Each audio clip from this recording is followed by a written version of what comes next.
A jornada de quem está começando no mundo dos dados é muito desafiadora. Se você está nesse lugar ou está flertando com essa área, você provavelmente já descobriu que você precisa de muito conhecimento, de fundamentos de matemática, de computação, de estatística e algumas vezes até mais em relação ao contexto em que você quer aplicar esse conhecimento dos dados, né? Se você for trabalhar com dados de finanças, de marketing, de qualquer indústria, por exemplo, você, além de ter o conhecimento e os fundamentos para trabalhar com dados, você vai precisar ter uma certa maturidade ainda naquele contexto.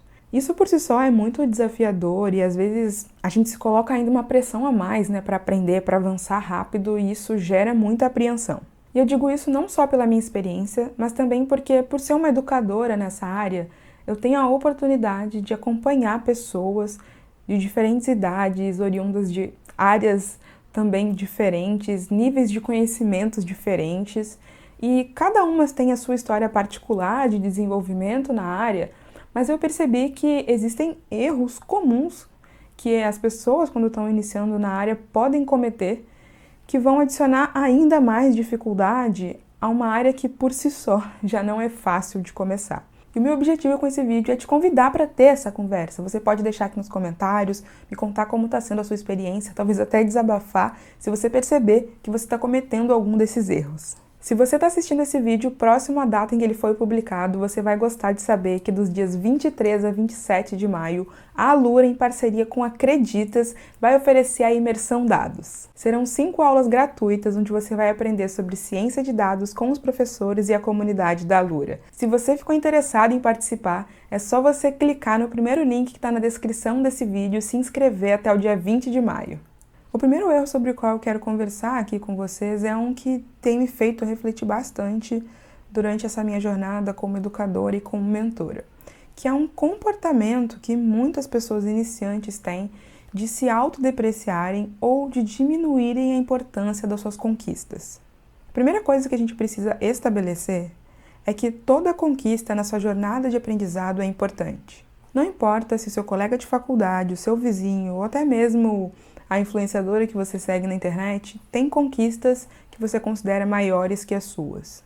Você precisa valorizar a sua trajetória, saber de onde você está partindo e onde você quer chegar. Na prática, isso se apresenta de formas muito sutis. Então, é comum, por exemplo, que quando um aluno vai apresentar o código dele, ele comece se desculpando porque não está tão bom, ou porque não foi tão bem documentado, ou porque poderia ser melhor, ou porque ele acha que foi incapaz de fazer alguma coisa. Então, o aluno ele tem a dificuldade de adotar a postura de começar reconhecendo, por exemplo, os ganhos, né, o que de fato ele fez. Eu acredito que isso vem até de uma sensação, né, às vezes, de estar sendo avaliado, de ser julgado por alguém um pouco mais experiente, como um professor ou um mentor. Mas, da forma como eu vejo, tudo que eu quero é ver que a pessoa conseguiu se desenvolver, que às vezes com algumas dicas ou através das minhas aulas, a pessoa conseguiu absorver aquilo e transformar isso num aprendizado de fato que ela consegue aplicar. E não importa se a pessoa está me apresentando 1, 2, 3, 30 ou 100 linhas de código. O mais importante é a gente ver o resultado concreto de uma pessoa que não tinha um conhecimento e agora tem. Então, se você é uma pessoa que observa essa atitude em você, experimenta mudar a sua perspectiva sobre o seu próprio trabalho e sobre o seu desenvolvimento. Faz o esforço de listar as coisas positivas que você está vendo no seu trabalho e não ficar reproduzindo e repetindo para si mesmo todos os aspectos negativos que você vê na sua jornada. Esse comportamento ele não nos ajuda em nada. Algumas vezes ele faz a gente se sentir bastante mal, ficar na dúvida, querer desistir, porque a gente está reforçando para a gente mesmo tudo que a gente tem de ruim ou tudo que nos falta nesse processo. E uma vez que você adquirir essa capacidade de olhar os pontos positivos, a próxima vez que você for expor o seu projeto, começa falando desses pontos positivos e não dos pontos negativos. Um segundo erro que eu também observo muito é subestimar o impacto do seu esforço no longo prazo e muitas vezes superestimar um esforço de curto prazo. Então, você pode, por exemplo, ter o desejo de entrar na área de dados e você coloca, né, uma expectativa muito grande no que você vai poder desenvolver no curto prazo. Então, em quantos meses você vai conseguir entrar no mercado, né? Em 6 meses, será que você consegue entrar e já ter um salário muito bom?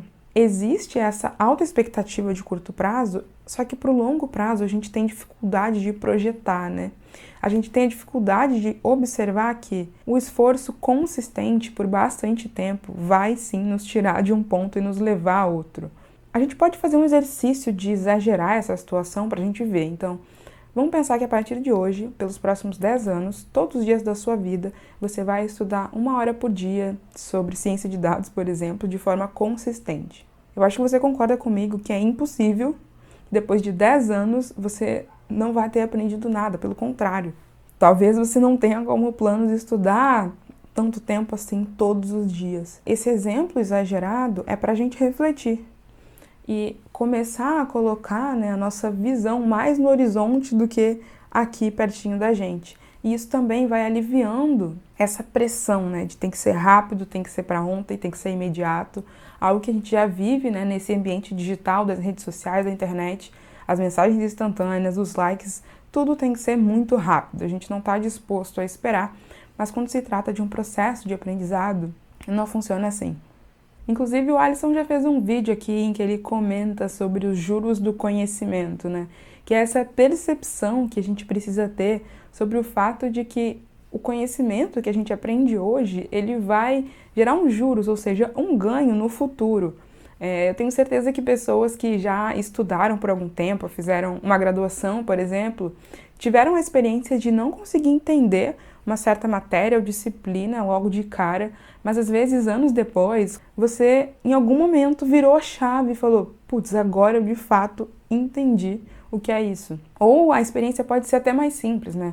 Você viu algo na faculdade, eventualmente você vê um vídeo no YouTube e alguma coisa gira dentro da sua cabeça.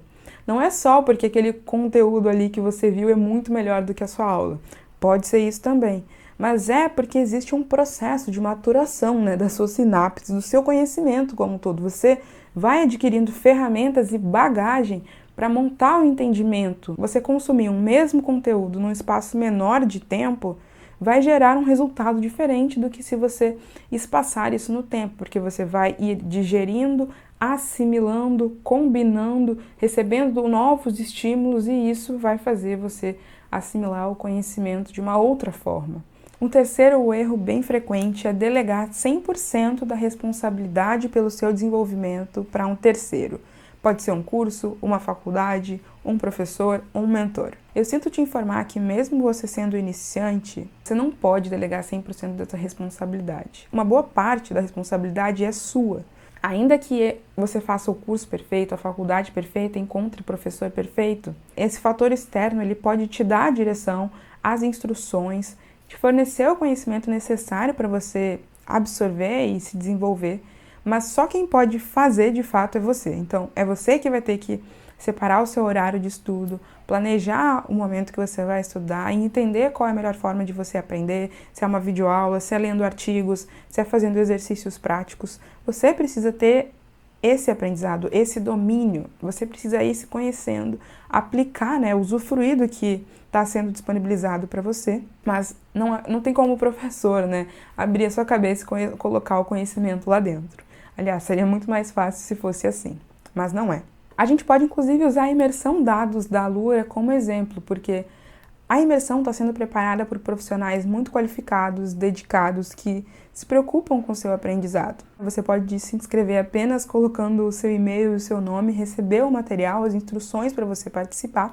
Só que se você não participar, não tem como você se desenvolver. Ou se você participar, né, mas não participar com tanto afinco, também o resultado que você vai obter vai ser inferior ao seu potencial. Eu já fui uma estudante também mais imatura, e quando a gente está nesse lugar, a nossa tendência é realmente colocar a responsabilidade e a culpa do lado de fora, né? Aquele professor, aquela pessoa que não é tão boa, aquela aula que é ruim. Mas hoje, por exemplo, com a cabeça que eu tenho, quando eu me deparo com uma situação dessas, eu tenho formas de contornar isso, né?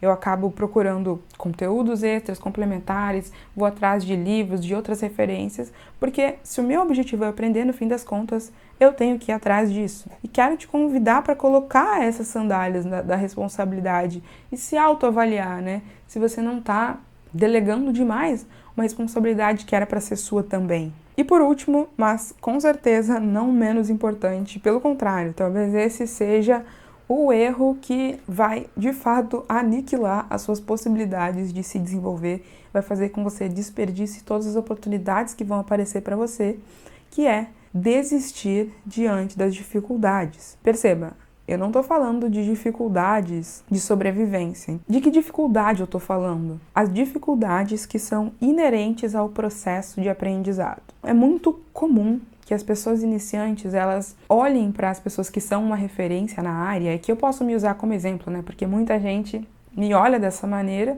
Vocês aí acham que para mim tudo é muito fácil. Muitos de vocês, né? Não vou generalizar. Consigo fazer as coisas rápido, não preciso pensar muito, né? Eu não erro. Então vocês pensam várias coisas que não são verdades, né? Algumas coisas hoje sim são fáceis para mim, mas porque é fruto de uma jornada, como eu falei, longo prazo. Né? Já tem mais de 10 anos desde a primeira vez que eu programei a minha primeira linha de código. E desde então eu não parei, né? Eu continuei me desenvolvendo nessa área. Ao longo dessa trajetória toda e até hoje, eu ainda me deparo com grandes desafios, né? Com questões, exercícios ou problemas que eu tenho que resolver, utilizando programação ou não, que são desafiadores para mim, que me fazem precisar parar, estudar, ir atrás, pensar por vários dias até conseguir resolver. E o que eu vejo, né, no processo de quem está começando é que começa ali com uma coisinha mais fácil. Então vamos pensar no caso dos dados. Você precisa aprender como abrir um CSV. Aí você aprende isso, né? Ah, vou usar o Pandas, vou baixar o Python, tem que instalar. Tem todo esse negócio que já é um pouco complicado, mas você vai aprendendo, você roda a sua linha, dá certo. Ufa, consegui. E você vai fazendo alguns passos, você vai conseguindo e você chega no momento que você empacou. Tô vendo um tutorial aqui, essa parte aqui, não entendi o que a pessoa fez, não entendi o que ela quis dizer, não sei como é que eu resolvo isso, obtive um erro, o código não está funcionando, o que eu faço? A postura mais comum que eu observo é a pessoa colocar a culpa nela mesma, então ela se sentir incapaz, incompetente, se comparar de maneira muito abstrata com o externo, então pensar, nossa, para outras pessoas é fácil, para mim é difícil, eu devo ser o problema, eu devo ser burra, eu devo ser tudo que as outras pessoas não são e por isso eu não estou conseguindo. Quando não, todo mundo tem esse processo de errar, de acertar. Obviamente que onde as pessoas têm determinadas dificuldades vai variar conforme a maturidade e a habilidade daquela pessoa. Mas se você desistir nesse exato momento em que você encontrou a barreira, né, o limite do seu conhecimento, você simplesmente não vai passar aquela barreira. Você vai desistir e eliminar aquela possibilidade da sua vida, de se desenvolver, de se tornar um cientista de dados, por exemplo. Mas eu tô aqui para te dizer para não fazer isso, eu tô aqui para te dizer para você insistir. Se você encontrou um limite, você vai precisar ultrapassar esse limite. E às vezes você vai precisar de mais tempo que uma outra pessoa para ultrapassar esse limite. Mas é aqui, é exatamente aqui nesse lugar, na transposição dessa barreira, que está, né, a essência do seu aprendizado. É exatamente quando você encontra um muro e você consegue, depois de um tempo, pular o muro, que você ganhou, que você se transformou numa pessoa agora capaz de resolver aquele tipo de problema. E isso vai acontecer várias e várias vezes. Então você vai aprender uma certa coisa, vai respirar, vai continuar estudando, depois vai travar de novo, vai precisar contornar aquele novo problema. E aí na área de ciência de dados isso é muito comum, porque você pode estar se desenvolvendo na programação e você empaca na estatística, ou você empaca na matemática e vice-versa, ali várias combinações. Você é bom na estatística, mas você não é bom na programação. Então são vários obstáculos de fato que podem te impedir, te desestimular. Mas desistir não pode ser uma opção para você. Não por conta da dificuldade, né? Você pode desistir por vários outros motivos legítimos, mas simplesmente pelo fato de que você encontrou esse obstáculo, eu não recomendo você desistir. Se você chegou até aqui comigo nesse vídeo, essa já é uma boa notícia, porque você já fez a primeira parte, você não desistiu de me ouvir, não desistiu de pensar sobre os seus erros e como você pode aprimorar esse processo. E agora você pode, inclusive, dar mais um passo e se inscrever na imersão Dados da Alura. Brincadeiras à parte, eu realmente resolvi abrir esse espaço aqui para a gente conversar sobre isso e eu quero ouvir de você a sua experiência, até a sua opinião, se você já sentiu, né, já se deparou com alguma dessas dificuldades, já cometeu esses erros. já viu alguém cometendo. E olha, eu preciso dizer que se você identificou algum desses erros, eu fico muito feliz e vejo isso como uma oportunidade. Então eu não quero aqui que você se martirize, né, se culpe. Eu não tô aqui para apontar dedos, pelo contrário. Eu acho que a gente poder conversar sobre isso nos ajuda a corrigir, a nos aprimorar. E se você não cometeu esses erros ainda, melhor, você pode aprender com a experiência, com os erros dos outros, né? Já pode entender o que você deveria evitar nessa sua trajetória de estudos, nessa sua trajetória profissional. Eu vou reforçar de novo o convite para você participar da imersão dados. Você se dedicar na imersão, construir seu portfólio, vai te ajudar a ser visto, né, por outras pessoas. E se você é uma das pessoas que tem dúvida, né, se faz sentido essa área dos dados para você, você pode justamente ir até lá e ver como é isso na prática, conversar com os professores, com quem vai estar participando da imersão, para descobrir se você se encaixa de fato nessa área. Se você gostou desse vídeo e acha que ele pode servir para alguém que você conhece, um amigo, um colega, um irmão, um primo, clica aqui no botão de compartilhar e envia para essa pessoa. E para quem se inscreveu na Imersão Dados, eu quero saber. Comenta aqui embaixo, #ImersãoDados. Esse vídeo fica por aqui. Muito obrigada e até a próxima.